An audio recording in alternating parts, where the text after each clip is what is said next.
know, it's a bit more on the essential fatty acid, the last part before we move to proteins.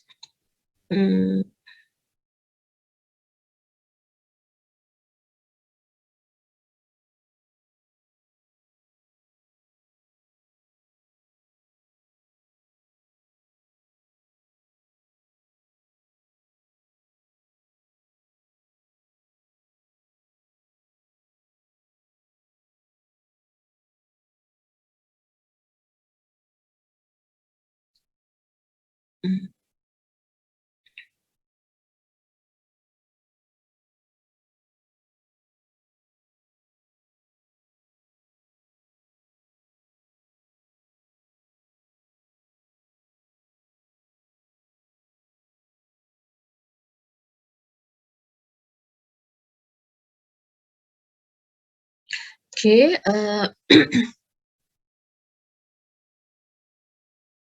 okay, please be reminded, our test 2 will be carried out on next Tuesday at 9 to 11. Okay, just like this time, at the Bilik Semina or BS 1.3.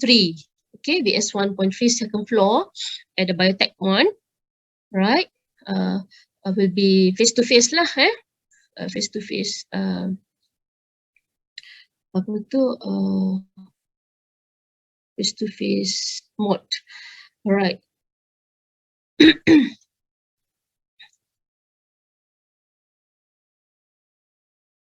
Sometimes a little bit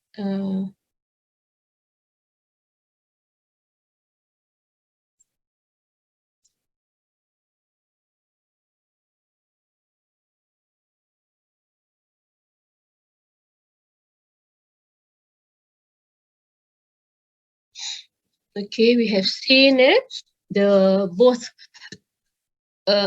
saturated and unsaturated. So unsaturated we have monosaturated or and polyunsaturated and high polyunsaturated or high PUFA. Okay, high PUFA, high polyunsaturated fatty acid. Okay, consisting those omega-3 and omega-6, right?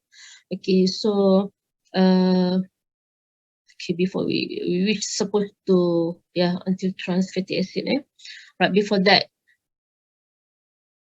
all right, class. Why essential fatty acid, class? Why essential? Why the omega-6 fatty acid and omega-3 fatty acid considered as the essential fatty acid, class? Why? Unlike the other types of fatty acids. Because our body can't produce it. Yes, our body cannot synthesize it. Synthesize this essential fatty acid, but the rest of fatty acid can be synthesized by our body. All right. So we need to get this. We need to obtain this essential fatty acid from the external sources. Especially from, of course lah, from plant and animals. Okay. So, right, omega-6 fatty acids. Okay, class. When we're talking about the omega-6 fatty acids and omega-3 fatty acids, if you look at this, can you see my slides? The slideshow now. Boleh. Boleh? All right. Now we are in the on the screen of omega-6 fatty acids. Okay, basically when look at this omega-6 fatty acid and omega-3 type of fatty acid, what are the main differences, class? In terms of, okay, look at this first in terms of the structures of the molecular structures of the fatty omega-6 and omega-3. Okay, what is the main differences? Omega-6 and omega-3, class.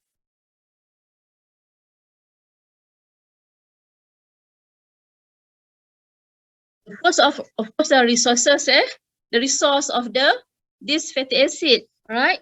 So the omega-6 fatty acids can be obtained from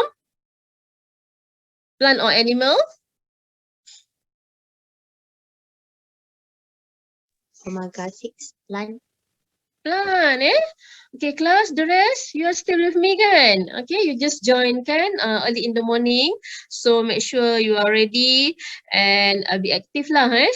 Alright, so we have the omega-6 fatty acid which can be obtained from plant source, plant resource, okay? As comparison to the omega-3 fatty acids, okay, it usually obtained from the animal source. Okay, comes from the fish, the fish oil. The fish oils from the deep blue sea, such as tuna, salmon, mackerel. Tuna sometimes in Malaysia so-called tongkol. It's kind of a tongkol, ikan tongkol. We have mackerel like kembung, ikan kembung. Okay, we have salmon fish in the deep blue sea. Okay, overseas there is many we can get easily. Right. So what else? And when the omega-6 fatty acid comes from the plants, it has only two. Okay, for example, what is the main content in this omega-6 fatty acids? They contain a high percentage of linolenic acid. Okay, linolenic acid has been shown in this slides. Type of 6. The number. What does it mean by omega-6 fatty acid as comparison to omega-3 fatty acid in terms of structural molecules? Plus, what does it mean by 6 there? Just now we see the different sources, plant source for the omega-6 fatty acid, while the omega-3 fatty acid comes from the fish oil, okay, from the animal, okay, the marine resource. All right. So omega-6, what does it mean by 6 fatty acid? Of course, that it comes from the linolenic acids, okay. All right, linolenic acids, the name of the specific fatty acid, okay, which is the polyunsaturated fatty acid, which has 2 double bond carbon, okay, 2 double bond carbon as comparison to the omega-3 fatty acid. They has 5 and they have 5, okay, for this one, the EPA, okay, and the DHA. 5 and 6 units of double bond carbon. Okay, for the omega-6 fatty acid, specifically on this linolenic acid, it has 2 double bond carbon. And the 6 here, omega-6 is actually referring to what, class? Anyone can tell me regarding on this? You can refer to this. The first double bond. Yes, the first double bond. 6 carbon. The first double the bond. 6 carbon. Okay, at the carbon number 6, the first double bond carbon, okay, is positioned at the carbon number 6 from the starting ends of the terminal, okay, of this structure, right? So how about this omega-3? It's starting from the double bond carbon starting from, okay, at the carbon number 3, okay, from the starting ends of the terminal. Right, this is what does it mean by the omega-3 and omega-6 fatty acid. Right, okay, class, for this omega-3 fatty acids, okay, as I mentioned, there are two main essential fatty acids which are very, very important from these fats and oil that we need to obtain from the fish oil, especially from the marine, or the deep blue sea, EPA and DHA. Okay, as I mentioned yesterday, the EPA, the first structure, referring to the EPA. EPA stand for what, class? EPA?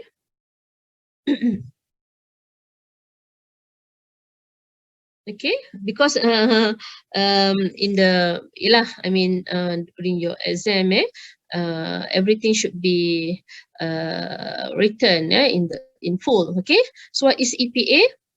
I mentioned yesterday, EICOSA, EICOSA, EICOSA. PA is pentanoic acid, penta. So referring to 5 units, 1, 2, 3, 4, 5 units of double bond carbon starting from the third carbon. EICOSA pentanoic acid, penta, has 5 double bond units in their structures, right? So while the other one is DHA, the bottom one, bottom structure is the DHA, DOCOSA, H referring to the numbers of double bond. How many? 1, 2, 3, 4, 5, 6. Hexanoic acid. Okay. EPA is a pentanoic eicosapentanoic acid, and DHA is the docosahexaenoic acid. Hexanoic, it has 6 bond carbon. Okay, also starting from the third carbon.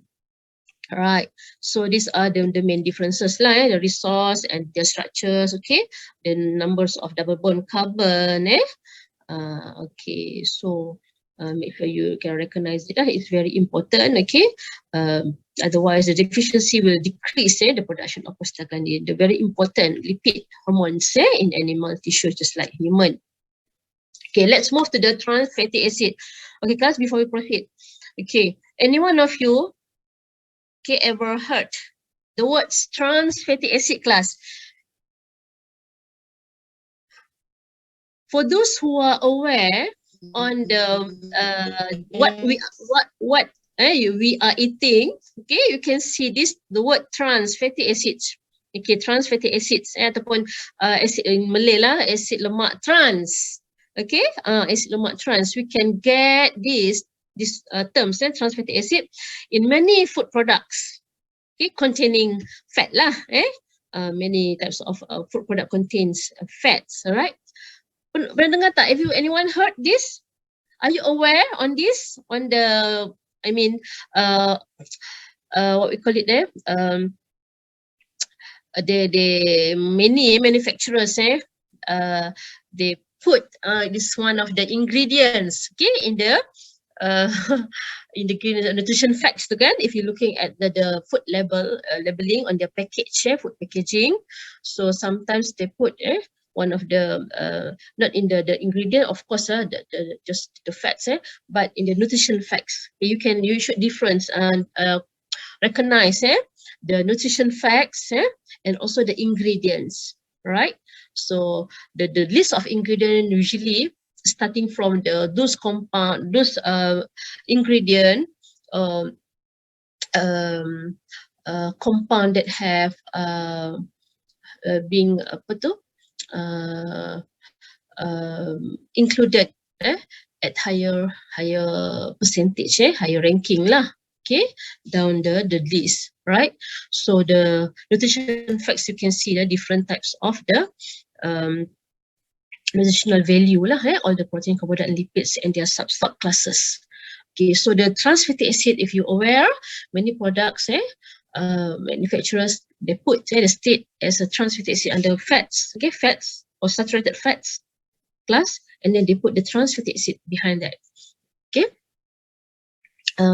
Sometimes they just put the 0 gram, milligram, something like that, meaning that if they put the state the words trans fatty acid, even though they put 0 as the contain the percentage, or in terms of units, 0, meaning that they still have minor percents, still have a minor percents in the food products, right? So the words trans fatty acid or acid lemak trans is actually the what we call it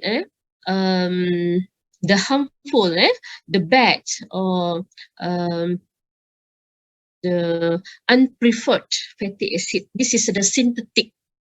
This is synthetic or so-called artificial, just like I mentioned yesterday kan, artificial sweetener tu, so we can synthesize it. So the artificial or synthetic, okay, fatty acids of this trans fatty acid is actually being synthesized from this mechanism. Okay, the trans is actually referring to the configuration, the chemical configuration, molecular structure to plus the trans fatty acids. Trans fatty acids is the name of the fatty acid that being synthesized, okay, or converted from the cis configuration of the vegetable oil.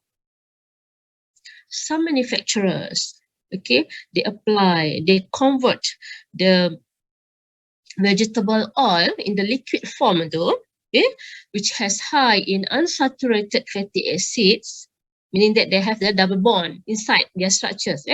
So the conversion of these vegetable oils, okay, into saturated fat or saturated fat, or in this case, the vegetable oil, the liquid form, is converted into trans-unsaturated fats. So the trans fatty acids,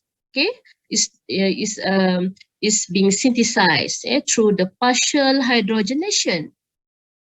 Right? Normally, through the hydrogenation, the vegetable oil in the liquid form, they have the unsaturated configuration of the fatty acid being converted into the saturated fat. There is no more the bond carbon anymore. So the saturated fats, just like margarine, the margarine, butter, the pure butter, they are in the form of the very, very stable form of fat, solid fat, through hydrogenation, fully hydrogenation process. But in this mechanism of synthesizing trans fatty acids, the vegetable oil being synthesized or converted into trans unsaturated fat.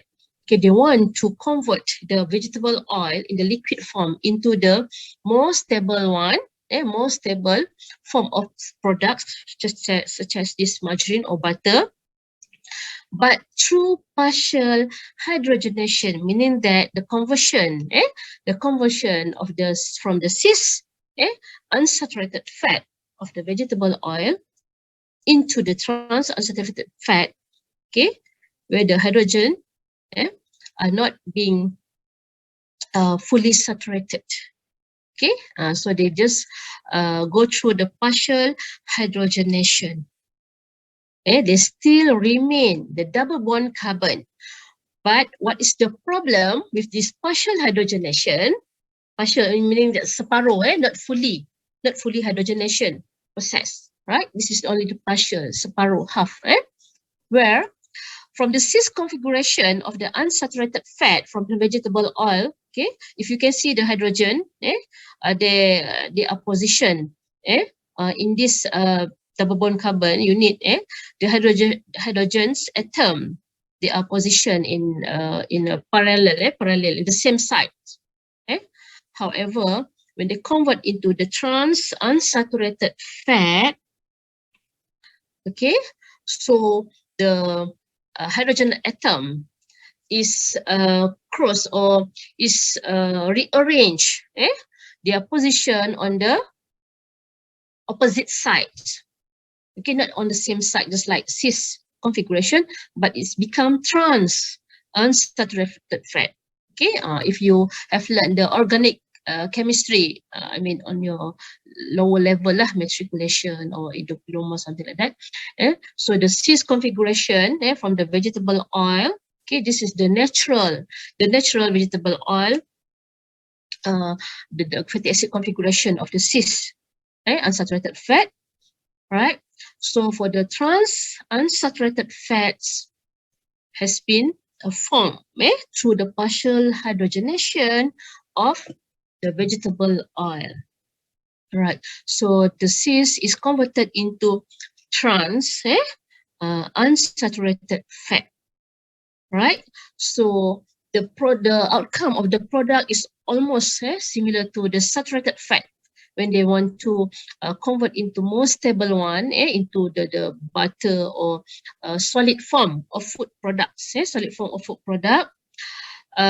We can see from the physical appearance, just like in the form of solid, or semi-solid butter, but chemically, actually, it has a trans unsaturated. It's very harmful, giving the harmful effects, which can increase in terms of coronary heart disease, right, through the partial hydrogenation. So this is the unpreferred or bad trans unsaturated fats through this partial hydrogenation, right? If you look at some of because they want to, sometimes the manufacturer, they want to limit their resource of the plant fat, because we can just use the fat, the saturated fat from the animals, right? I mentioned yesterday, the saturated is high, contain high in the animal, but when they want to limit or try to reduce the animal resource, they just use the plant resource from the cis unsaturated fat. Okay, so they undergo the partial hydrogenation. Okay, where the hydrogen atom from the parallel sides on these cell structures into their opposite position, so-called trans. Okay, trans is actually referring to the position of the hydrogen atom. All right. I mean which rearranged to the opposite sides. So it comes to this lah, the final form, which is trans unsaturated fatty acid, which is very seriously harmful. This is the uncommon trans unsaturated fatty acids. They may appear or converted into solid form, which is more stable one lah. But through the partial hydrogenation, they can give a very harmful, serious harmful effect to our health status, which can to produce the high risk of coronary CHD, coronary heart disease. Okay, you got me, class? This is what we mentioned. This is what does it mean by trans fatty acid. Okay, which is converted from the cis configuration of vegetable oil. Right? Okay.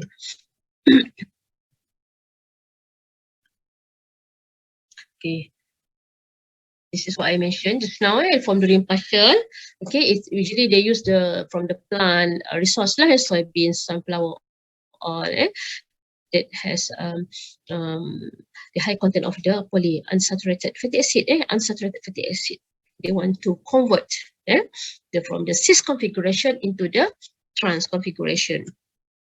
And then the partial hydrogen is needed to convert liquid oil into solid fat. Okay, because food products usually in the form of the solid or semi-solid is more stable one lah, like in the powder form. Okay, as comparison to the oil or liquid one, right? So in terms of to increase the shelf life, okay, to avoid from the easily damage. So they want to convert into the more stable one lah, using through the partial hydrogenation. But this is the uncommon way, okay, or bad process through partial hydrogenation, which gives the very bad or harmful effects towards the health status of our body. Right, so they also through the partial hydrogenation, they will involve a high temperature and metal catalyst, which can change the shape of the oil, from the cis configuration to the trans configuration without we aware or without we notice, because we cannot see the molecular structures of the food products, right? Okay, so to be safe, please always looking at the labeling on the food packaging, right? But sometimes we can avoid from this kind of ingredient under the nutrition facts. Under nutrition facts, so maybe a little bit just the minor or trace, okay? But please don't consume in the big portion or regularly consume this kind of products containing the trans fatty acid. Okay, so after this you can check your any types of food products containing this trans fatty acid, right? So this is from the previous research. Not only raise LDL, the bad one, but also lower reduce the good cholesterol, HDL, correct? And compared with oleic acid, the 3-TFA, trans fatty acid, raise LDL, but to a slightly lesser degree than to saturated fatty acid, okay, which is a very harmful, give the harmful effects higher than the saturated fatty acid, right? And then in July 2003, the worldwide regulations through the US Food FDA, Food and Drug Administration, has announced formally we require the mandatory to label the food product as trans fat, should be labeled properly on the many types of food products. Okay, so please always watch the ingredient labels. So let's look at this. This is an example of the words trans fat. Okay, clearly stated under this total fat, and have a saturated, and then they have supposed to be unsaturated one, but the unsaturated one, they have been converted into the trans fatty acid. Okay, so since this is 2 grams, it's quite high. Okay, quite high. Right, this is just the example lah. You can see, you can look at more many on the other types of products. Right. Okay lah. So this, of course lah, as a general recommendation, okay, try to limit our total intake of fat. Not more than 30%, okay, of your total calories needed. But I think that's good enough lah if we follow the good per plate, okay, dietary plate that recommended by the Ministry of Health or KKM. Right.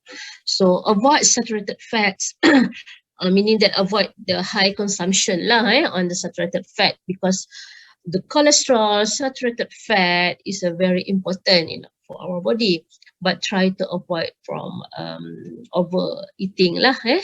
These types of food contain high in saturated and cholesterol lah. And of course, the not so good, which is the trans fat. Okay. Okay, let's move. Next, we move to the proteins. So very important, because usually proteins in our body, okay, become responsible for major building blocks of our body in many types of organ. For example, muscle, bones, including blood, enzyme, many types of hormone. Okay, to build up our body systems, right?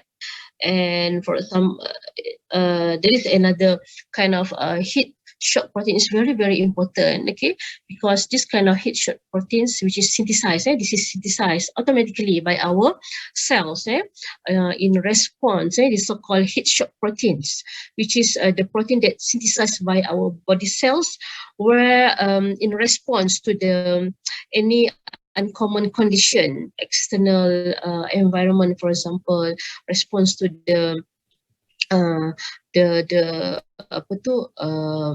we call it the shock changes of the temperature from the high temperature to the lower one. Okay, the cold to the high temperature, for example. Right.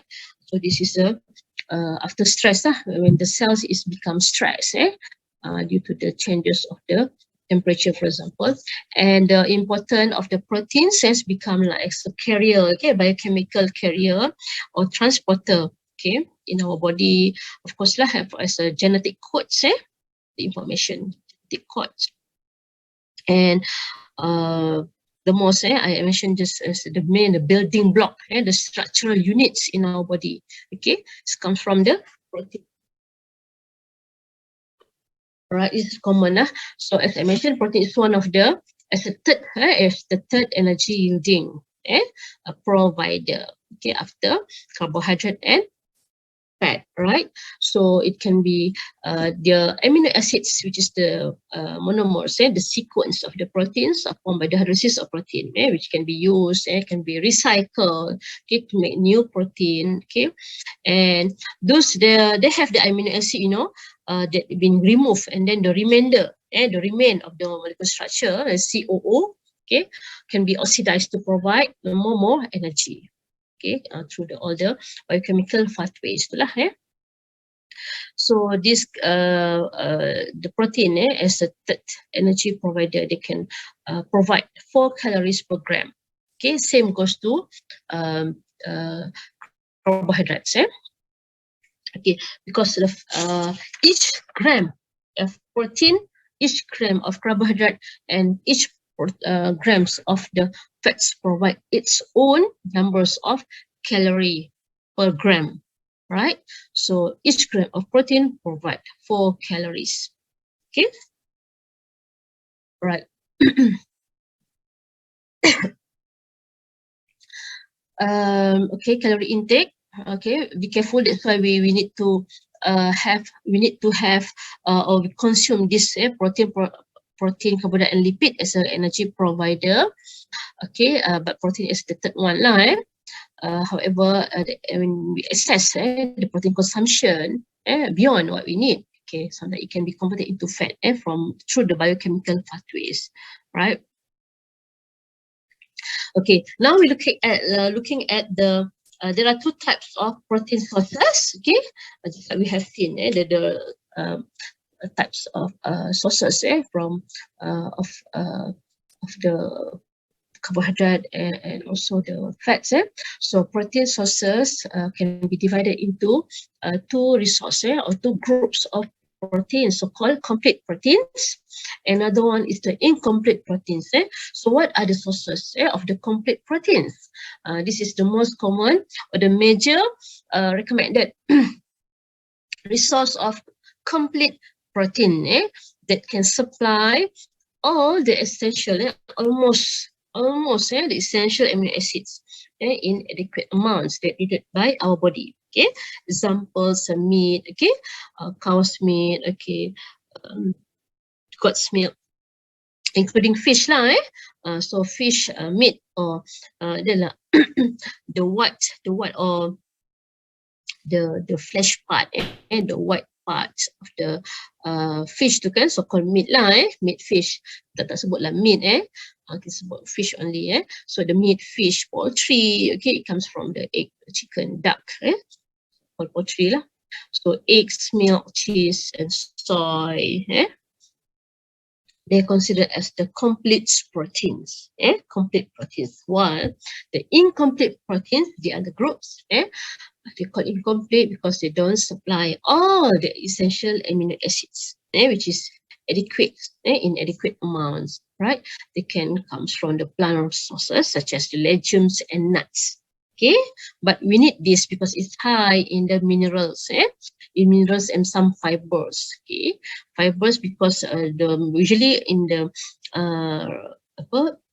legumes, nuts, cereal, they contain their coating, the outer layer coating, okay, coats of the seeds, right, which has high in fibers and fibers, mineral and vitamins.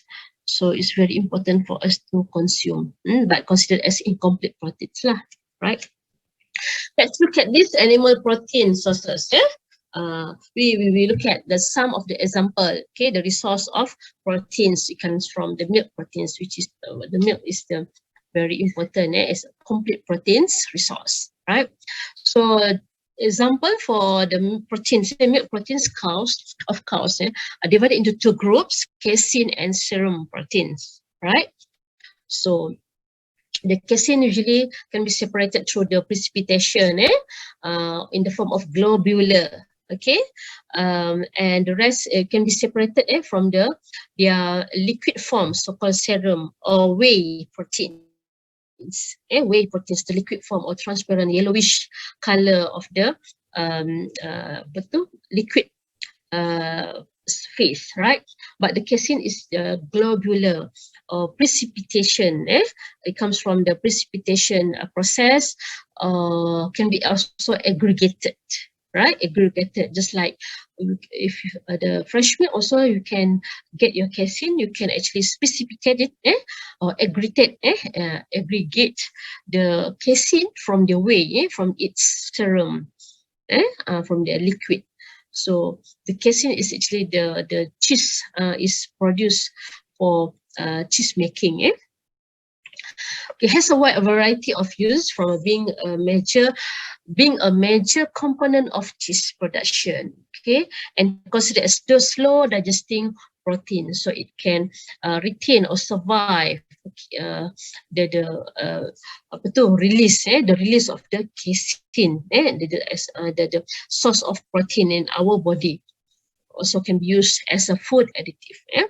There are many protein supplements prepared from the casein. Nowadays, you can see also many types of product from the sports shop. If they want to build their muscle, their body muscles, okay, you can get many types of product comes from the meat proteins. It comes from maybe the casein part, which is the precipitate one, okay, the globular one, okay, or solid one, and also from the whey one, the liquid one, right, the serum, because they contain the different percentage of specific proteins. But for the casein, it's usually they mainly use for growing the cells, growing the muscles, right? But the serum protein is only 17, it's about 17%. They use also for the building certain molecular certain parts of the muscle that needed, because the ingredient, there are specific proteins being used, okay, for the specific muscle, okay, to build the muscle proteins. So the milks, the cow's milks, highly demand by the sports shops, okay, manufacturers. So for example, this one is sodium and calcium casein are used as a food additive. Also can be used as a food additives, depending what kind of the final products that we want to put in our food, to produce the final form of the food products, either in the form of liquid, okay, from the whey protein or the casein, for the solid one. And as comparison to the casein, which is the globular proteins, this is another phase, which is the comes from the liquid one, so called whey. Okay, so the cow's milk, the dairy or any other cow's or goat's milk, they contain both this casein and the whey protein. So it can be separated through the aggregation or precipitation process. Precipitation kan, I think you have learned about the precipitation, where the casein is the actual proteins from the cow's milk, as comparison to the other types of protein, okay, because they have a different shape, okay, the protein shape in terms of actual definition of protein. So the whey protein is yellow translucent, where we can separate this whey or serum in the form of liquid, which is so-called milk leftover byproduct. Okay, usually we will take the casein because we want to produce or we want to make the cheese, in the cheese production. So the whey protein has become a byproduct. So in this, as comparison to the casein as the slow digesting proteins, slow digesting protein, but for the whey protein in the liquid form, okay, they have a quite great interest as a fast digesting protein, because in the form of liquid, right? So it's easier to be digested lah, right? It is being investigated as a supplementary treatment for several diseases also. Right, so according to the clinical studies, whey protein may possess anti-inflammatory or anti-cancer properties. Okay, so we move to the meat proteins. Okay, these are the example, the proteins that we can get from the meat resource. Okay, the meat resource of proteins which can get from the land animals, including fish. Right, so we talk about the land animals. The proteins, meaning that it comes from the lean beef muscle, for example, the lean beef without the lean, referring to the fat trim, the skinless, the skinless, the meats without fat. Okay, so the fat layer of fat compound has been removed. Okay, so called lean fat trim beef or meats, contain approximately 70 up to 75% of water and 30 to up to 20% of protein. So usually from the meat, including land animal or fish, marine animals, especially fish, so they provide high percentage of collagen. Collagen, if you know, this is a scaffold to hold, okay, the connective tissues in our body. So this is the most widely occurring group of proteins in animal body, including human main component of the connective tissue or scaffold for holding the tissues in our body, and it also can be a raw material for gelatin. So we can use this collagen, right, to form the gelatin. And when we boiling the collagen, we can get from the parts of animals, as for example the bones. And nowadays, many manufacturers, especially for producing a Muslim's product, they're looking always for the halal gelatin, right? So the collagen must be comes from the fish. Fish is the very, very safe one, the safe types of animal that can be used to convert into gelatin or halal products. So this collagen, it comes from the scale of the fish, sisik, surface of the outer layer lah, of the fish. It can be further boiled, exposed to the high heating up or boil with water to form the gelatin. So gelatin is the gelatin from the comes from the collagen extracted from animal or fish. We're talking about the fish or marine animals is confirmed so-called is very widely used for Muslims.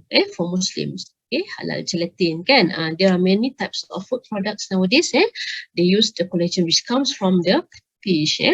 So then for the land animal is a very general lah. So it's kind of for scaffold for as a scaffold for holding the connective tissues each other. To look for the younger one, the younger skin, and as comparison to the older skins, right? So this is the fish protein, as I mentioned just now. They have high quality proteins, and very but sometimes for those products that have so-called the collagen, fish collagen, they put under their packaging, and usually it's very expensive, because to get the fish, the collagen from the fish is very difficult as comparison to get from the collagen from the land animal, right? But in terms of widely used for Muslims, in terms of their food or pharmaceutical products. So always looking for the halal resource of product or collagen. So amount of collagen in fish is less, as mentioned, less compared to mammals. So that's why it's quite expensive. For when they are converted into food products. So this is a example lah, fish protein concentrate. The interest of industries in this area is limited because the product lacks functional properties. So they are still develop many other potential and maybe some limitation of using this fish protein concentrate. This kind of a food product is called surimi. Fish protein gel is called surimi. This kind of the Japanese meals. More promising product, myofiber protein extracted from the fish flesh. Fish flesh isi ikan lah, the white part of the fish meat.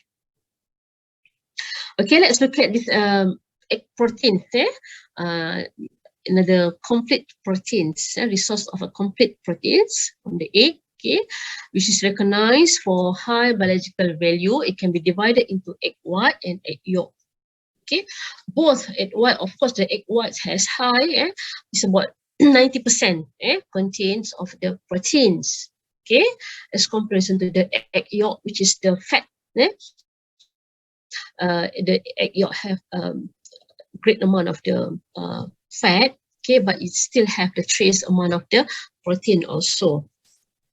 The egg white also called as albumin, albumin. Yang putih, transparent, before being boiled, they appeared as transparent or jelly-like, jelly-like albumin. Albumin is a protein.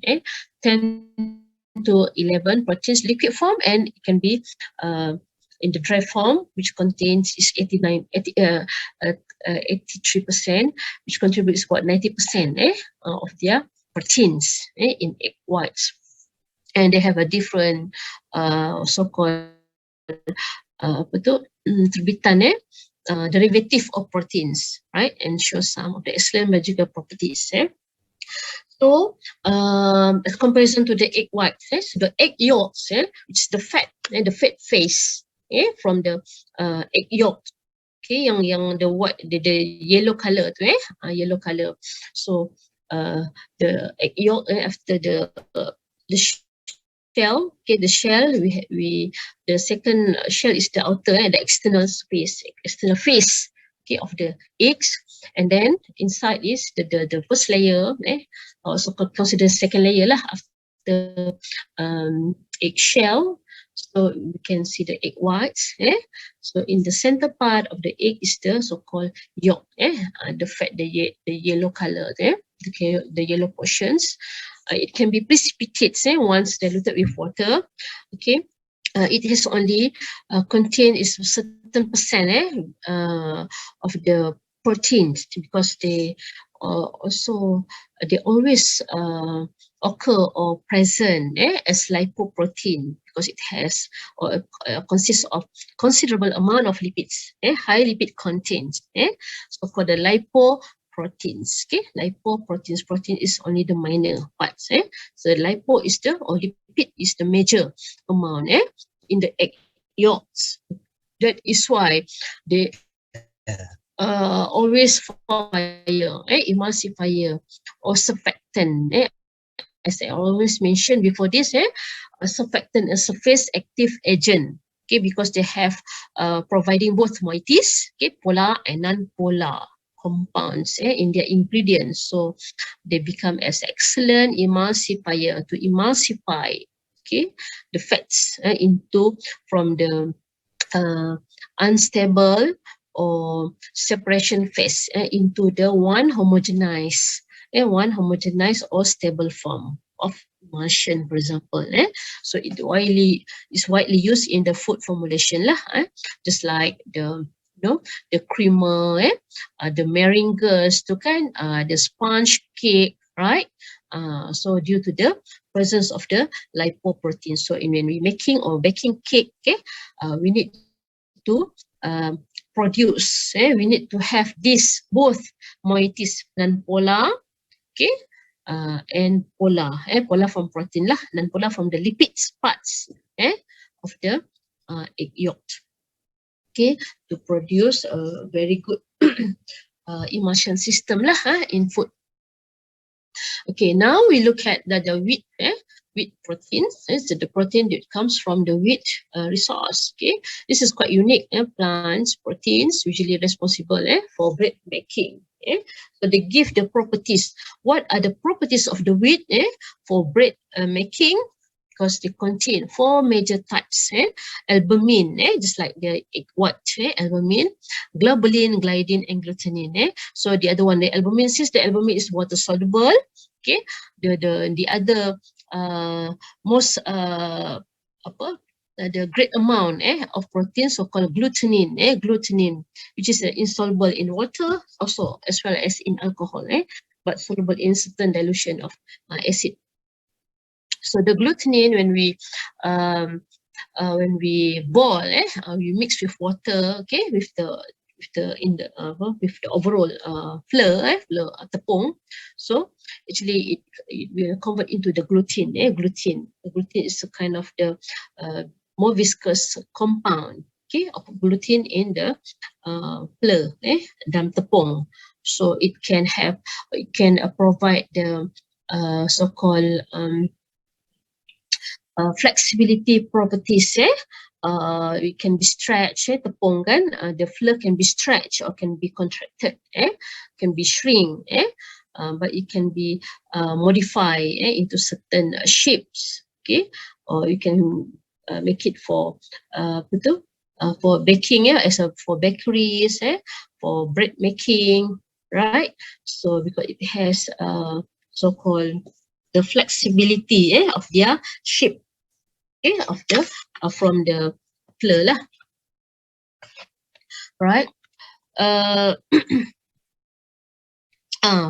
but for the gluten, as I mentioned, when the glutenin, okay, is mixed with the water, okay, mixed with water and a little bit boiling, but not necessarily the boiling. We can also use the warm water, So it can form from the glutenin, it can form the gluten, and it provide the elasticity lah, or flexibility to the dough of the bread, okay, help rise and keeps its shape, right? And it can be slightly modified into the other shape. If you want to make cookies, can also. Gluten-free diet is diet that exclude foods containing gluten.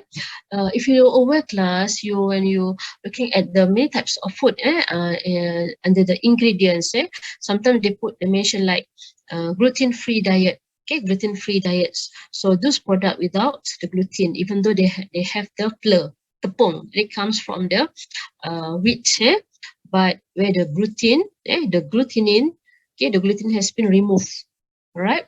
So gluten-free diet without the gluten, because this kind of gluten is can be gluten-free diet is actually is more safe for everyone, especially for those who are suffering from the celiac disease. Celiac disease.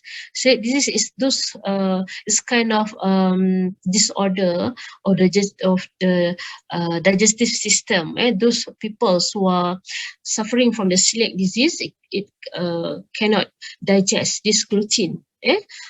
Their small intestine cannot accept this gluten. Okay, so it can damage their small intestine. It can cause to cause the disorder of their small intestine or digestive system. That's why always looking for the gluten-free diet. Gluten-free diet, because the gluten sometimes it can because it has glue. The properties of the glue which holding the foods, which holding the different types of foods, different types of ingredients in foods together. They hold the foods materials together, right? To form to provide their functional properties of elasticity, the stretching one. But actually, for those people who are suffering from the celiac disease, they have problem with the disorder of their small intestine. Okay, please avoid from this from eating or consuming the gluten containing foods. So the gluten-free diet is made from corn, potato, rice, and tapioca. So we can get this from these types of foods. What else? We can get the protein resource from the soy. So it's vegetarian. Okay, this is kind of example of food comes from the soy. Ataupun tofu. Tofu. This is not the fermented one. Fermented is called tempeh. Tempeh is the fermented soybean. But this one is the kita panggil kedel, tofu. Tofu resource. Okay, soybean curd. Okay, soy cake, right? Soy cake or tofu. It can be cut into the smaller pieces. We can. This looks like meat. This is not the meat. This is not the meat. This is the soy protein. The soy cake, or tofu. Okay, the white cake, small pieces that we can cut it down into the smaller one, for easier to be consumed. And very good for vegetarian, which is high content in protein, right?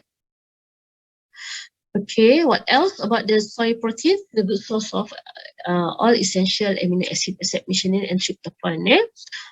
Sometimes it's considered as the complete, sometimes it's considered as incomplete proteins, because it comes from the soybean, soybean kacang or cereals. So usually most of the cereals or legumes or nuts considered as incomplete one, but sometimes the soy protein considered as the complete one, but it's still lacking of the because it's a good source of essential amino acid except the methionine and tryptophan. So it's still lacking of these two types of amino acid, which can be grouped into incomplete protein. but it high content in lysine, which make it a special, right? It doesn't have either gliadin or glutamine. Okay, this is unique of wheat protein of the soy. So the soy is safe for everyone, for everyone who are suffering from the celiac disease, right? And this is the adequate recommended lah, recommended daily intake. Okay, so yeah, I always advising students, so we as long as we consume, okay, we can get the protein resource from any resource, okay, from plant or animal, okay, and then as well, as long as we following the recommended plate, the healthy plate from the Ministry of Health is good enough for us, in terms of the portion of protein in our daily requirement. Right, so how to calculate the protein RDA? RDA is the recommended dietary allowance, recommended dietary allowance, right? So just like normal adults, normal people, we are recommended to consume 0.8 per each kg, per each 0.8 gram per kg, per 1 kg. So you just times your body weight lah. Okay. Right. So as comparison to the normal people, is about 0.8 per kg. As comparison to athletes, either non-vegetarian or vegetarian, either their endurance or strength, meaning that they are always performing the quite extreme or regular consistently do exercise, okay, a sport, practice regularly, so they need a bit more higher contain or protein requirement per kg, right? So actually we can calculate our protein recommended dietary allowance. Okay, so let's say you have 50 kilogram, 50 kilograms, so you just time with the 0.8 lah, right? So we need to get a certain 40 gram of protein, 40 gram of protein for people who are having 50 kilogram in their diet. All right. Okay, so that's all for this one. This one is I stop share. We want to move to the food choice. Food choice. Okay. Any question, class, from this?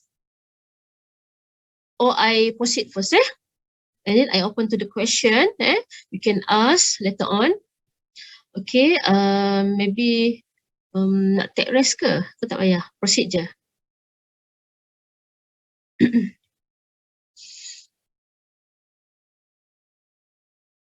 Okay, for those who are still not registered or key in your attendance, please key in. I reshare the Google form again. Sekejap. Yes.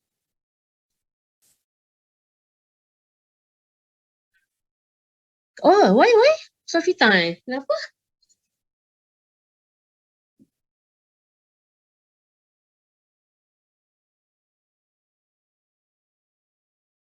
So this is, this is the Google form for today's date, the new one. Oh, you already respond Kau already respond meaning that you have key in ke? You dah key in Doktor, kami yang lain pun macam tu juga, Doktor. Line? Bukan, saya pun macam tu juga. Oh, what do you mean Maksudnya when you key in and then it notify you dia ada notification ke? Doktor, saya pun sama. Macam mana tadi? Siapa cakap tadi? Seorang?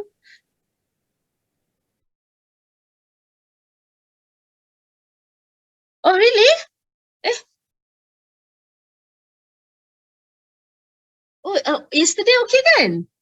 Yang 22.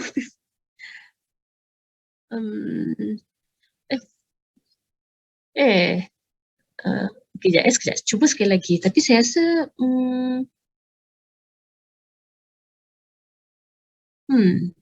untuk hari ni kan? For responses today, dah ada lah. I check from my the resource of this. All the 35 students already registered lah. You dah key in dah. Tapi you tak klik lagi Tapi I refer to the the resource kan. Google Form tu website. So 35 student already key in response. Oh, kami key in untuk semalam je. Yang hari ni belum lagi. Yang semalam I dah delete dah. Every time we delete tau. All the responses we delete dah. Kita delete every time kan because the new date, right? So every time the new date tu I delete the new, I dah take note or the list that has responded before previously. So I just change the date for the particular dates day, and then I copy lah paste. Usually that same just like today. I already delete yesterday. Okay, on 22 tu I delete and then I copy the new with the new dates lah. But it's okay. Tak apalah, I consider semua datang lah ni kan kelas. We have 35 Siapa tak datang We have 35, we have 37 kan altogether. Launa and Sarah, are you there with me today? Are you joining? Yeah. Launa, yes. But Sarah? I have a problem because when I try to fill the form, for me it marked that I'm not authorized to fill the form. Okay, never mind. Launa, you just inform me. You just WhatsApp me. You mention you attend. Okay. Sometimes I get your name lah on the screen. About Sarah? But Sarah always boleh. You can access kan Sarah? Sorry, Yes, I can access class. Sekejap wait.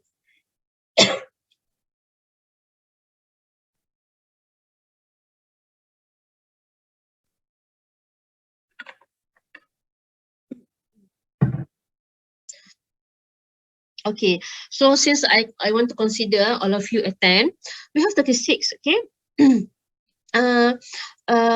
Siapa saya punya Aini Okay, Aini, maybe the rest also can remind for those who are maybe one more student absent today. So can you just tell him or her to WhatsApp me lah the one who is absent today. Boleh Aini? Or any one of you or your best friend ke, just tell him lah or tell her to inform me, right? Why absent? Sometimes 35, sometimes 36. Maybe I consider lah sometimes your internet connection is not stable. Alright, so maybe one of you lah yang tak ada yang absent today. Okay, thank you Aini. Alright, okay, never mind. I consider all of you attend as long as you can you can follow me, that's good enough. All right, so I share this one food choice and nutritional concept. We are looking at many factors that influence, that stimulate us to choose food. So what kind of food we want to choose, it depends on many on many factors. Right, so okay.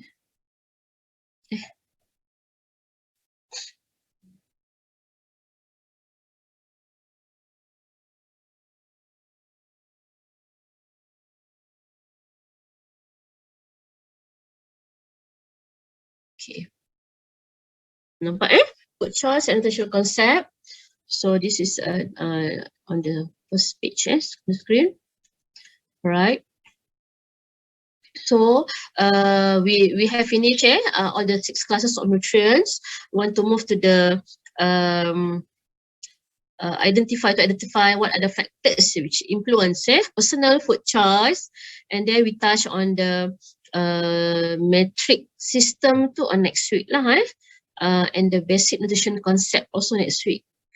Kita influence personal food choice today, very simple one. Okay, how to, there are many factors that influence personal food choice.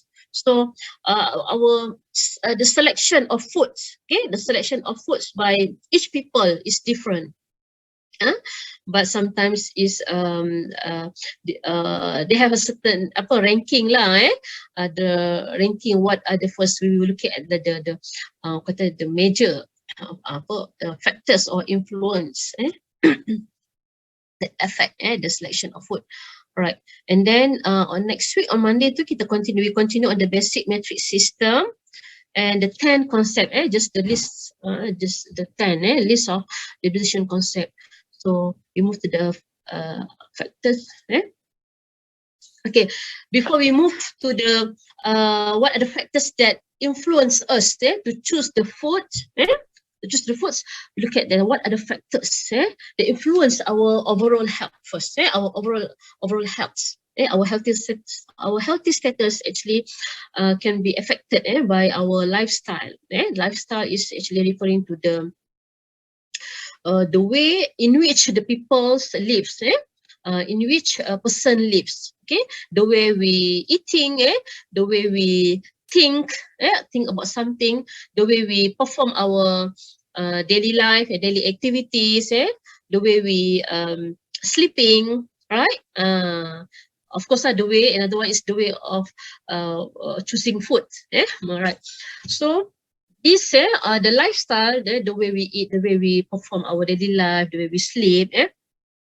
All this, the way our lifestyles may contribute our risk factor, our risk factors. So our lifestyle, our risk factors, risk factors can affect our overall health.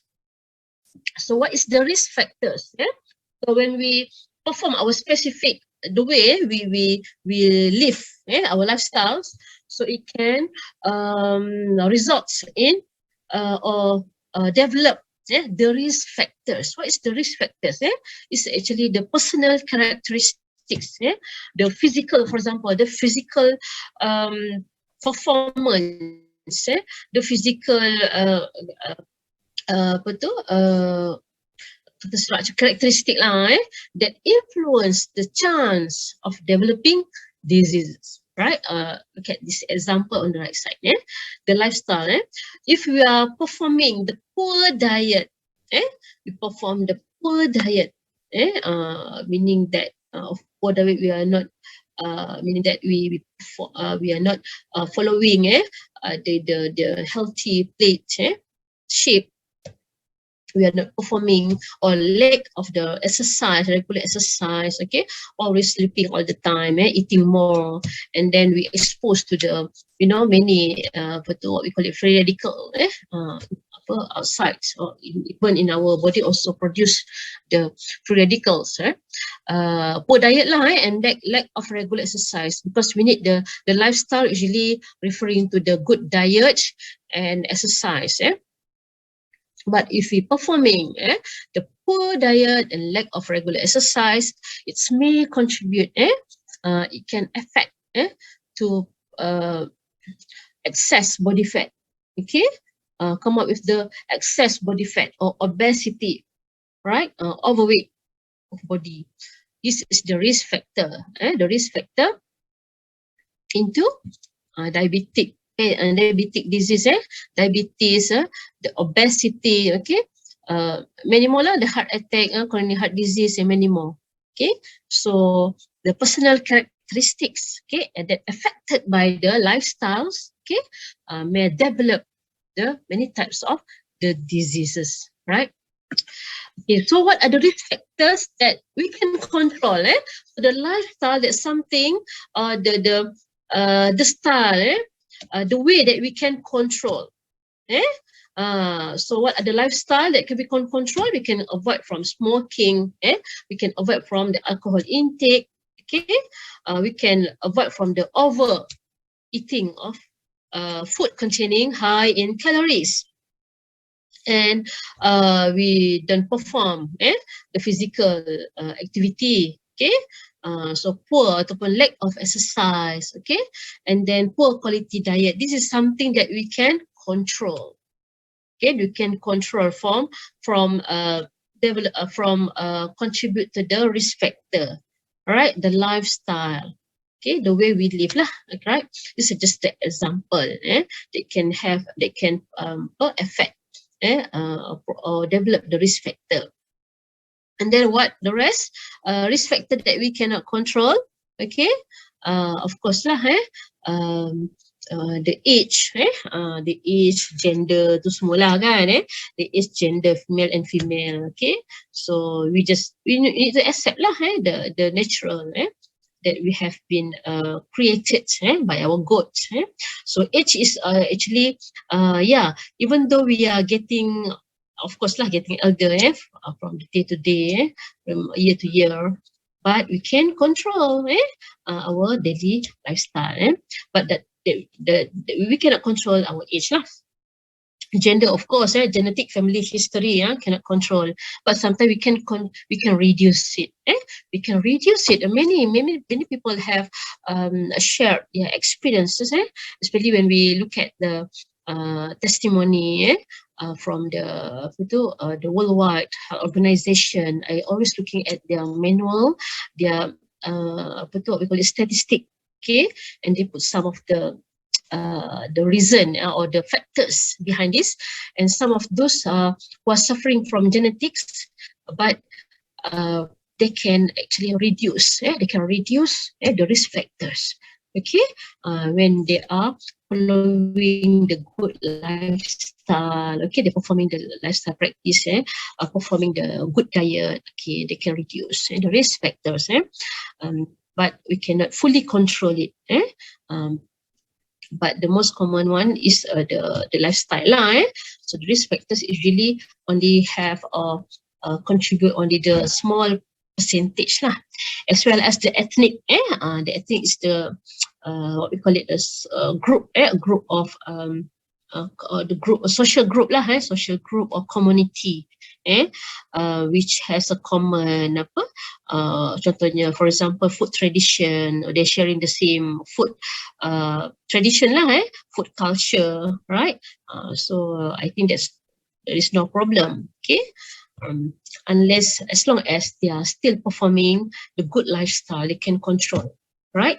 So make sure you can recognize factors that you can control and cannot control, right? All right. So we don't have no need to make a small group exercise because we are having online class. So we look at what are the influences, factors that stimulate, that encourage us, that influence us to choose the foods. Right, so these are the 13. These are the 13 lists of the factors or influences that stimulate us, that attract us to choose the food. Right, starting from the number 1. So okay, we look at one by one lah. The personal preferences. Why we put the number 1? So because the personal preferences, okay, the personal preferences is actually referring to the people's preferences, the people's apa yang so called that's the people's that is preferences stimulated by or affected by the sensory organoleptic sensory effect towards the specific types of food. For example, because it's affected by the sensory effects, organoleptic sensory effects.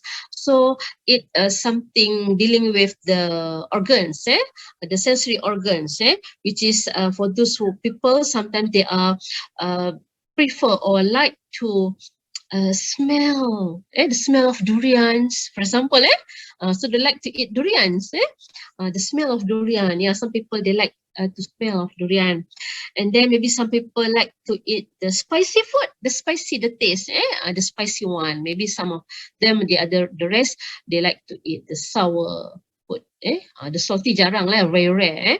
The sweet, yes, the sweety foods, the sour foods, and that like the umami. Umami is a type of taste, the fifth, the additional taste food, something that that stimulate the peoples to choose the food, okay, according to their personal preference, which affected by the organoleptic sensory, I mentioned just now, personal, right?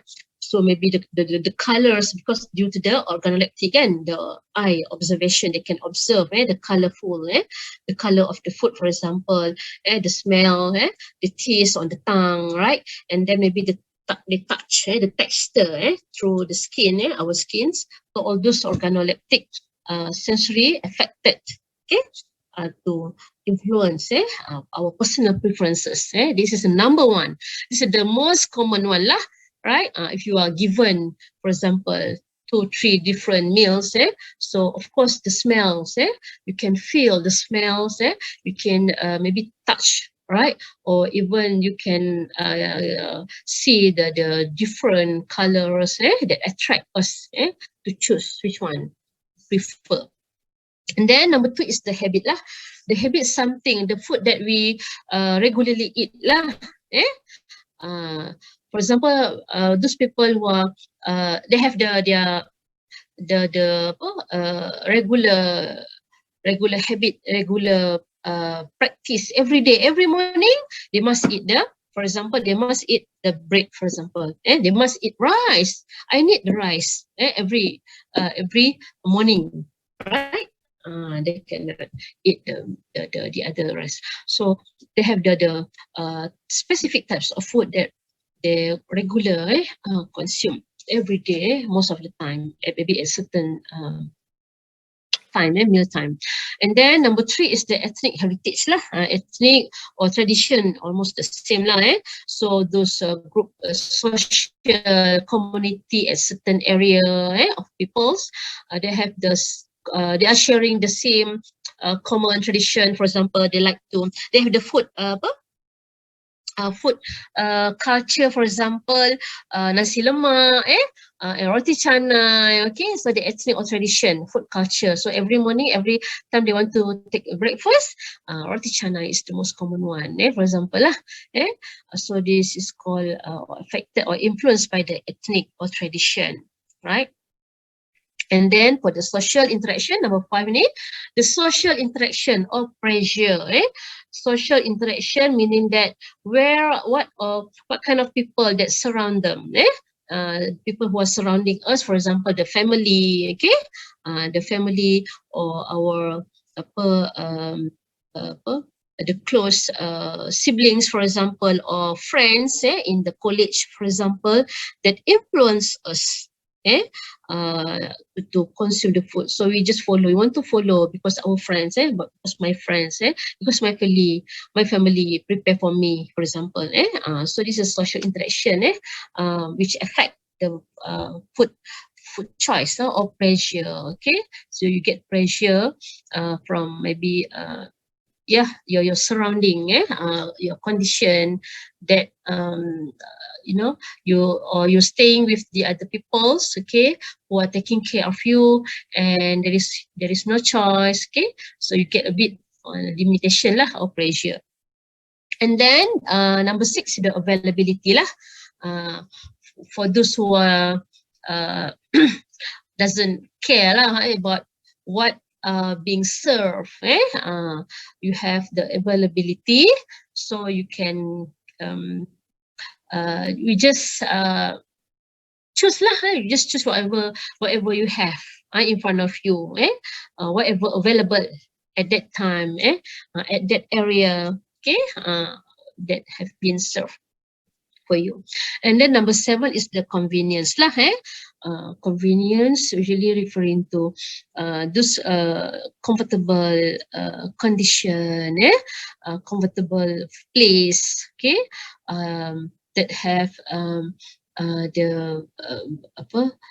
that serve a variety of food, for example, okay. So the convenience place can give ataupun can influence us to choose the foods. Depends what kind of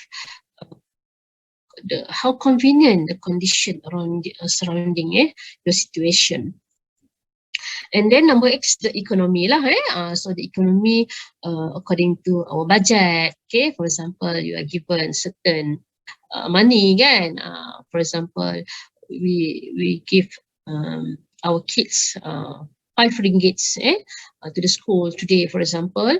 So they are from the budget also they need to spend effectively lah, and then according to their availability, they can be influenced by, of course, the personal preferences, and then the availability in the canteen, for example, what types of food being served at canteen, and then can be affected by the social interaction, right?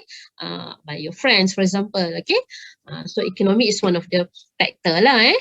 So according to our budget, so we just have only buy the food that under the budget lah, under our budget. And then number 9 is the positive or negative association.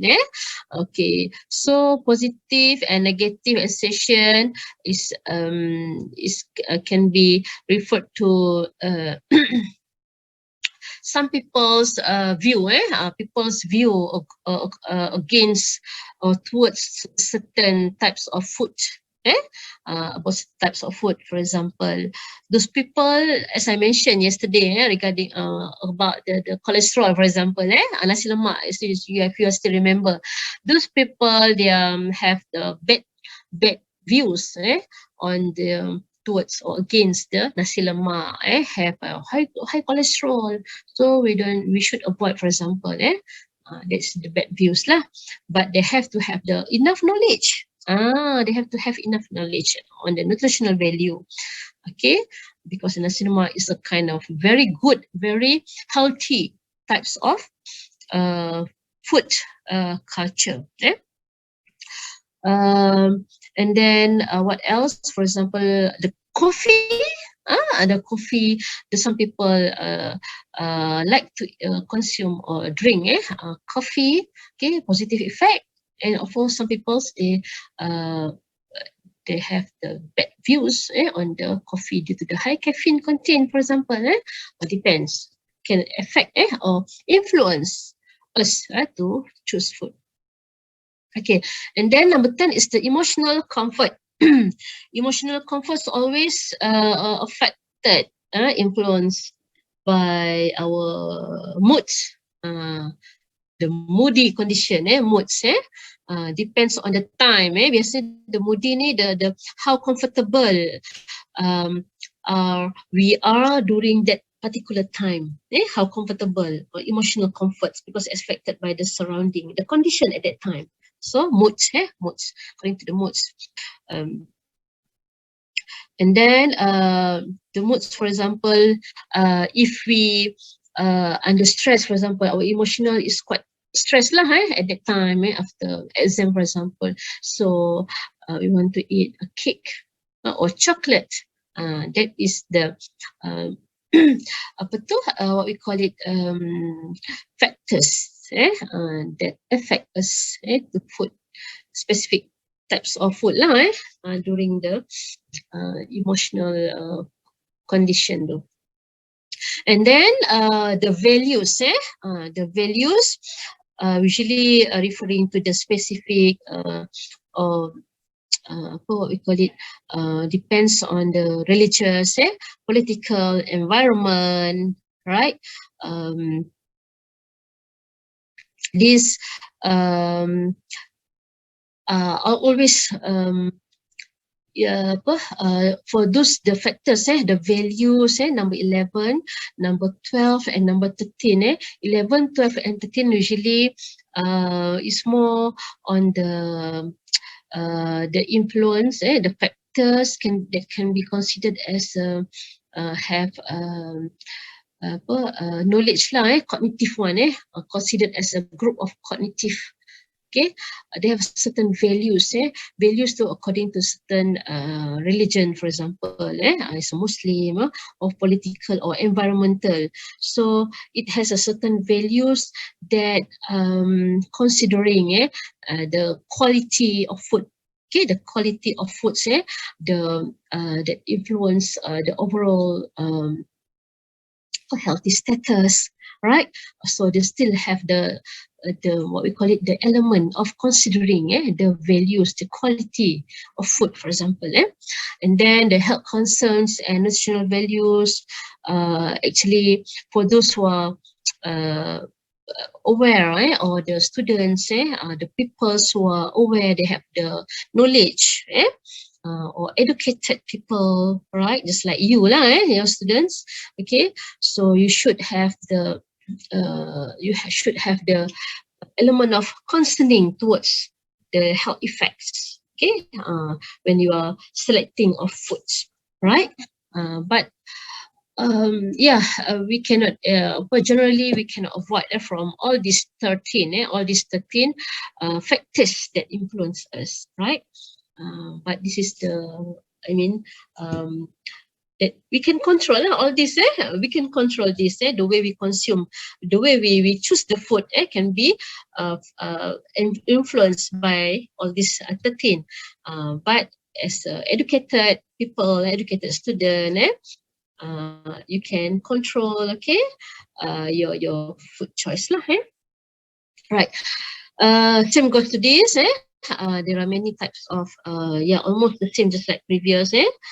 So our eating habits can be influenced by this. So all the 13, all the 13 factors can be grouped or classes into, or classify into 3. The sensory group, all the factors just now I mentioned, all the lists, 13 or up to 20, if you have 20 lah factors, can be classified into sensory group, or can be classified as cognitive group, and also can be classified as a culture group.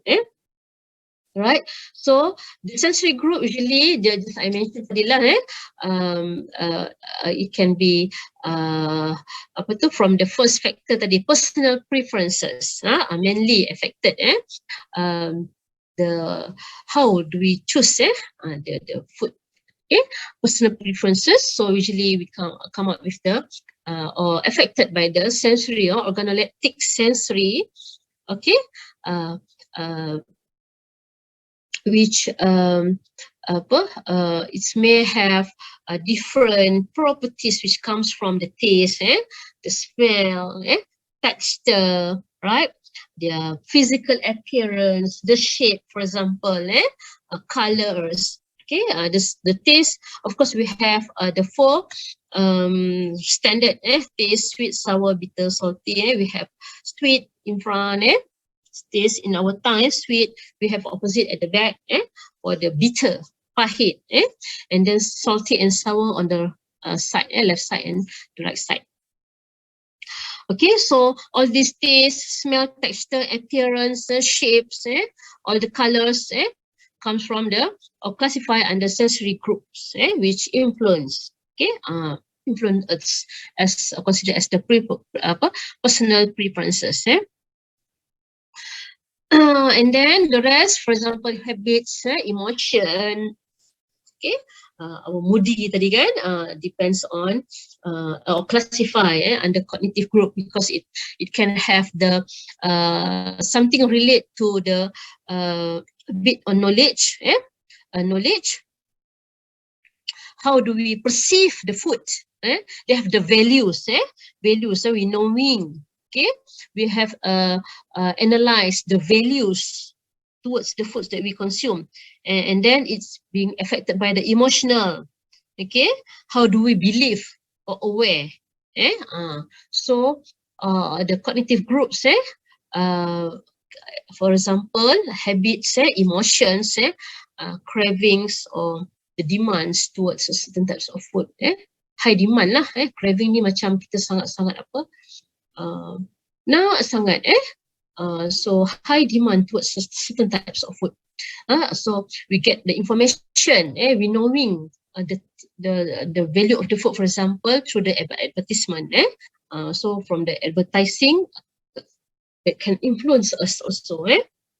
And the social factors, right? From the family, because of family, we have the what we call it, we have the a certain background, family, and then the friends also. It can be a social factors, kan? Friends that surrounding us where we are, like students, we are under the same class, the same batch of degree, for example, specific field of study, kan? It can be a social factors lah, and then nutritional values lah, for those who are studying, getting knowledge, then you can analyze, okay, the value, make analysis on the each value of the food that we consume. So it's a cognitive group, right? Something relate to the brain, right? Habit, emotional, right? So it's something related to how do we perceive, accept, believe, aware, okay, about certain types of food, right? Okay, make sure you can recognize it. This is sensory, those personal preferences lah, towards the physical appearance, something that we can be obviously seen, touch, smells, taste, something like that. And then about the rest, the third class of group, the culture group, right? So the beliefs, the beliefs can be shared from the previous one, the cognitive, because it's something that the belief comes from the how our brains relate to our brains lah, to analyze why we believe on that certain, because due to the knowledge, for example, that's why we believe, right? But depends lah, for those kind of people, maybe they are just believe based on their the culture, the tradition, the ethnic groups, okay, belief and tradition, and religion also, okay, religion, and maybe the other types of diet, for example, the American diet, so they have the specific types of food that always are being consumed by these American people, for example. Okay, the specific American diet or Western, for example, contain high in carbohydrate, meals, for example, so this is categorized under culture group, Okay, kita tak sikit je lah on the metric for nutrition. So I think all of you will have time kan, sikit lagi okay, setengah. Metric for nutrition, this is our units lah, units for nutrition, okay, unit of scientific measurement often used in nutrition, kiloweight of volume liters. So the common metric prefix in nutrition, we have kilo, deci, centi, milli, micro, nano, pico. We have until certain 100,000 of units. Okay, this is the common scientific. So it's more on energy. So when we talk about the food, it's always because one of the criteria or class or groups of foods which are categorized under energy yielding nutrients, energy yielding nutrients like protein, carbohydrate, and lipids. Okay, not including nucleic acid, not including nucleic acid. Just protein, carbohydrate, and lipids considered as the energy yielding nutrient. All provides all those protein, carbohydrate, lipids provides their energy. Okay, so their energy they provide in our body can be measured. Okay, can be measured in the form of kilocalorie, kcal. If you're aware on the food packaging, you can see kcal. Sometimes K is small, sometimes K is big, right? So what most people think of as a calorie is really kilocalorie. Okay, usually we use the word kilocalorie. K, the small k or the big k, kilocalorie. So what does it mean by the kilocalorie? We convert the calorie from each gram of either protein, carbohydrate, or lipid that we consume. So what does it mean? It can be defined, kilocalorie can be defined as the amount of energy, okay, the amount of energy, energy here, energy is after we convert the final one, tenaga, tenaga, the final product lah, energy. But in our body, when we consume, is provide the heat. So the amount of heat or energy that needed to raise the temperature of 1 kilogram of water. Okay, 1 kilogram of water by 1 degree Celsius. 1 kilogram or another certain certain definition, 1 liter. 1,000 gram.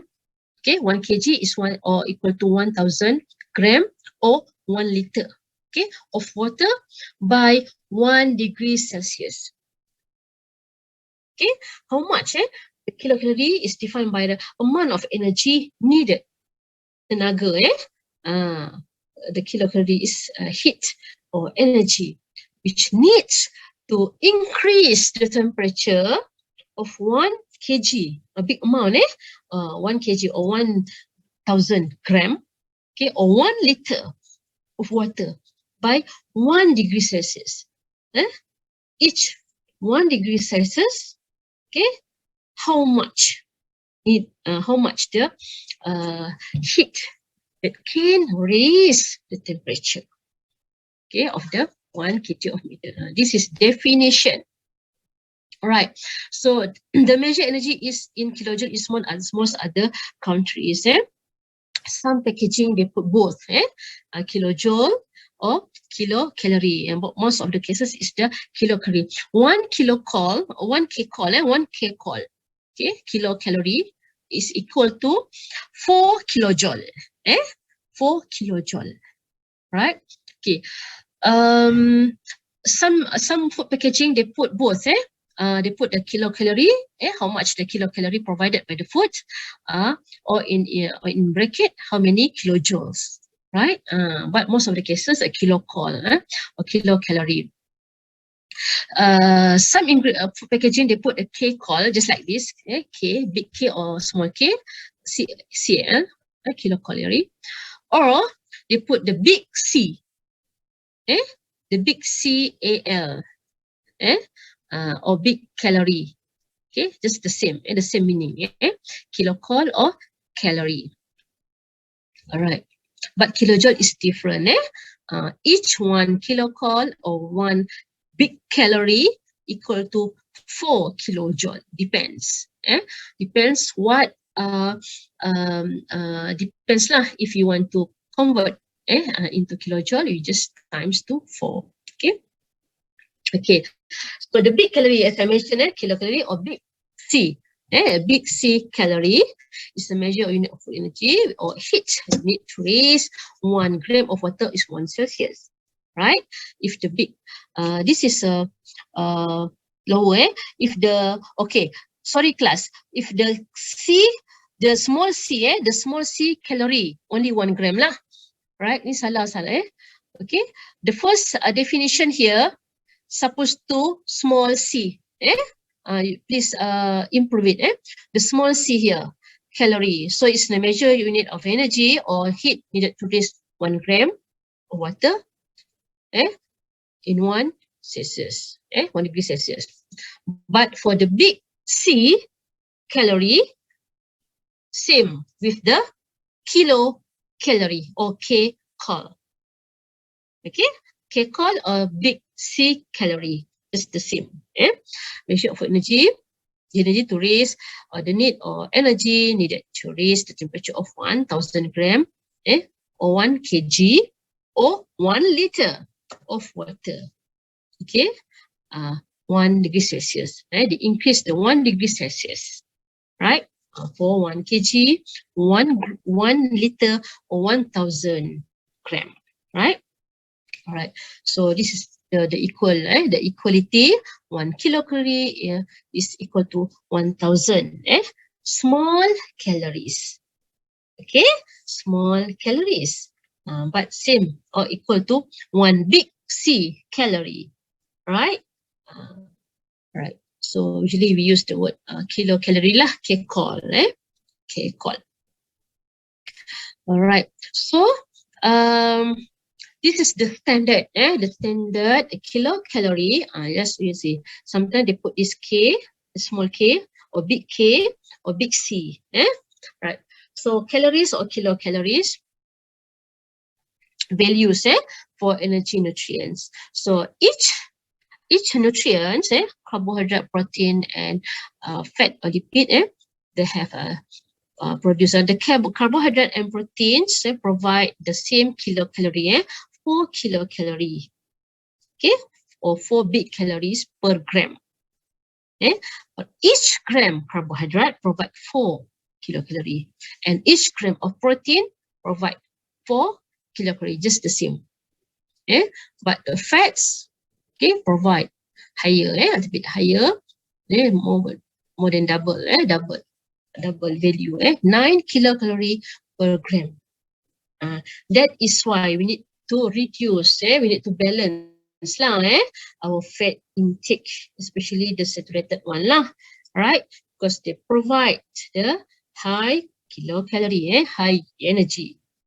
For those who are regularly active, not sedentary. Sedentary is a very minimal exercise, minimal movement of their daily life. Okay, but just like students, normal people, adults who are working, for example, or perform the good daily life, and then they actually need only this, need this 9 kilocalorie per gram fats, because is we whatever we consume, we will release as energy, right? But for those who are sedentary life, poor diet, poor or lack exercise, so they can convert to, become, the fat will be deposited under the tissue, under the skin tissue, under inside the blood vessel, right? As a cholesterol, they can convert it into cholesterol. So this is where we need to know, we need to know how much, where the fat provide higher, a bit higher kilocalorie as comparison to the carbohydrate and proteins. Okay, carbohydrate and proteins, right? So every time if you are given a question, for example, we consume a certain, the food provide a certain amount of gram of protein, carbohydrate, and fat. So you know how to calculate the total amount of kilocalorie, right? Okay, how much calories an individual require? Okay, also actually depending on the gender, age, activity level, right? Whether those people who are performing sedentary lifestyle, sedentary, which is a very passive life, just include only the light physical activity, waking up and then eating, and then just maybe walking in the minimal short time. Okay, so for those who are active active, for those people, this is the most cases active unless for those who are not working, unless for those who are maybe the baby is not, is the other age, berbeza, is different. Okay, we're talking about the normal people lah. So active means lifestyle that include physical activity lah. Okay, working equivalent our practice, our daily exercise or physical activity equivalent to walking more than 3 miles per day. 3 miles per day. 3 miles is about 3 miles. 1 mile is about 1.6 kilometer. So 3 miles is about 4.8. It's about 5 kilometers per day. Alright, so this is the daily requirement, daily calorie range for the sedentary and active one. So the children we have divided into age, a different age. Children lower than the 3 years old, and for the normal adults, female and males, 4 to 8 years and up to 51 plus, the getting elder. So we can see the higher calorie required, right? But for those very, very old peoples, okay, they don't get active. Normally, they don't get active as the normal people less than, it's about less than 50 years old, because sometimes they are not working, they just staying at home, they just do the very, very light physical activity, so they don't require high calorie lah, okay, as comparison to the active one. So this is the common lah, calorie range, okay, for those children and the active one, because children usually active, the normal children usually very, very active, okay, they go to school, and then sometimes when they come back from school late on the evening, okay, so they're very, very tired and get sleeping earlier, on the earlier time, at night. And for the female, as comparison to the males, the males usually need higher calorie, right? Naturally, they need higher calorie, okay, as comparison to female, okay, because usually they are leading, for example, especially family, because they're getting elder, okay, so get married, so they make or they perform many what we call it responsibility, right, as a family leader, for example lah, or boss, or many more lah, right.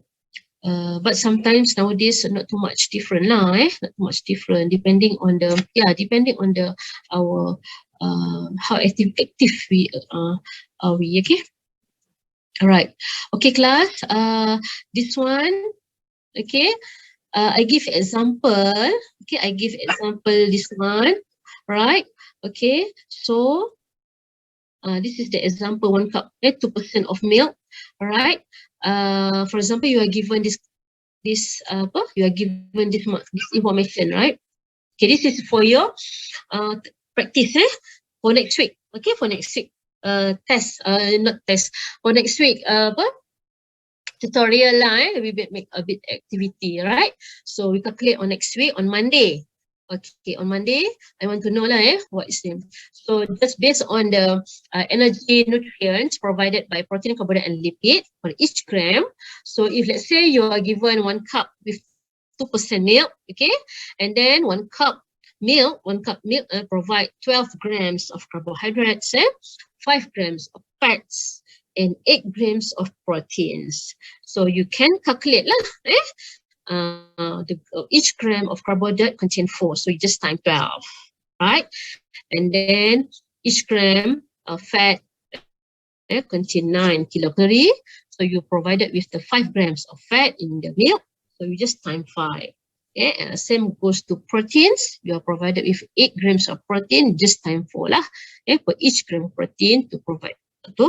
And then the total kilocalorie from the 1 cup milk is 135 kilocalories in total, right?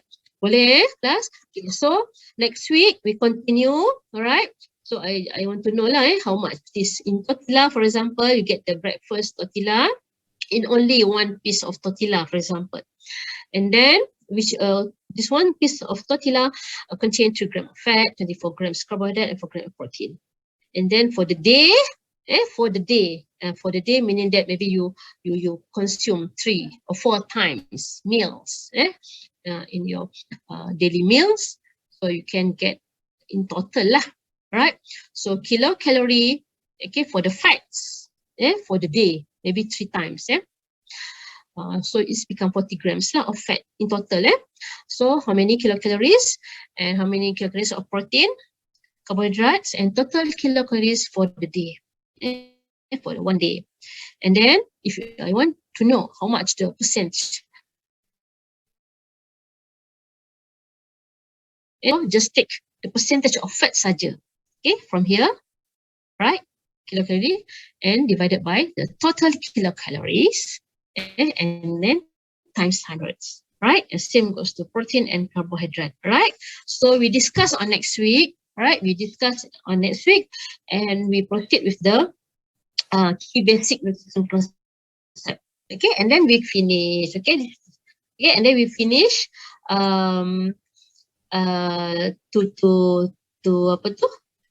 we finish our first chapter by including food and nutritional value and food choice and nutritional concept to be covered in your first test on test 2, right? Okay, I think that's all the class. That's all for our class today, right?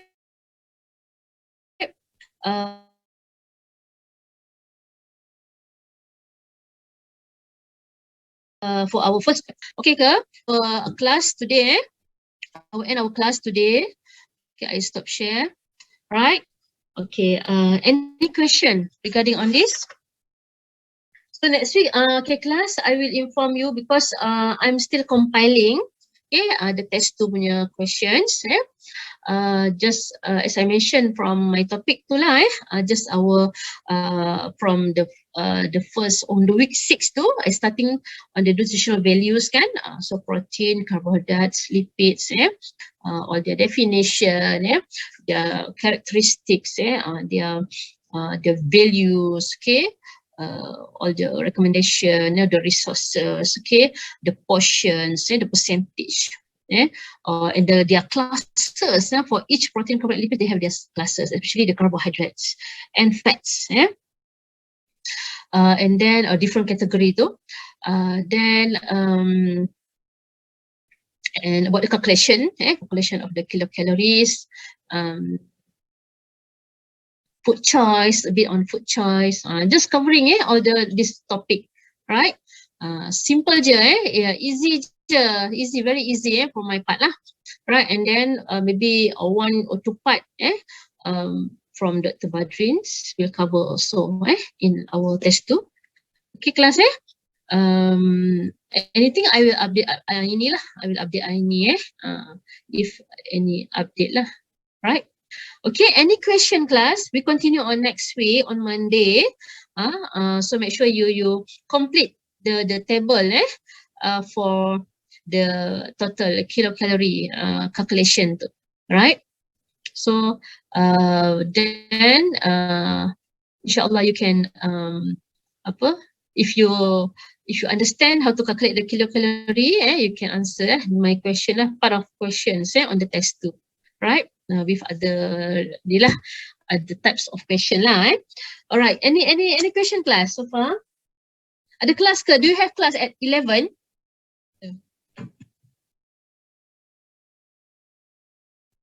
Okay. I stop here. Any question? Class? No, doctor.